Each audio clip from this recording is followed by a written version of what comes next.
আজি মই বহুতো সুখী কাৰণ অসমৰ লগতে ভাৰতৰ মই যিটো দায়িত্ব পালো সেই দায়িত্বৰ পৰা নথৈ আনন্দিত হৈছো আৰু মোৰ এটাই কথা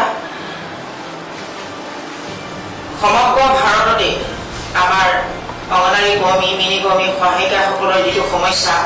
কৰাৰ লগতে আমাৰ অসমৰ যিখিনি অসুবিধা আছে সেইখিনিও নিশ্চয় অল ইণ্ডিয়াৰ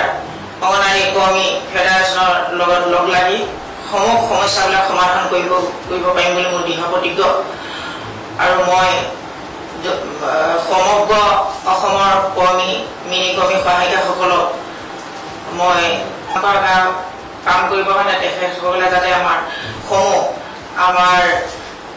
সৌৰ অসম কৰ্মী সহায়িকা সন্থাৰ সন্মানীয় সভানেত্ৰী মহোদয় ৰূপান্তৰ গগৈ যিহেতু আমাৰ অল ইণ্ডিয়া টিমত তেখেতক ভাইচ প্ৰেচিডেণ্ট হিচাপে নিৰ্বাচিত কৰিছে আৰু আমাৰ যি 4গৰাকী কৰ্মী সেই অল ইণ্ডিয়া টিমৰ কাৰ্যকৰী মেম্বাৰ হিচাপে নিৰ্বাচিত কৰিছে তাত আমি অশেষ আনন্দিত হৈছোঁ আৰু সেই অল ইণ্ডিয়া টিমকো আমি ইয়াৰ পৰা অজস্ৰ প্ৰণিপাত জনাইছোঁ এইখিনি সুবিধা দিয়া ধন্যবাদ। এম্বুলেন্স ফেডাৰেশ্যনত আমাৰ অসমৰ হৈ আমাৰ সদৌ অসমৰ সভানেত্ৰী বাইদেউ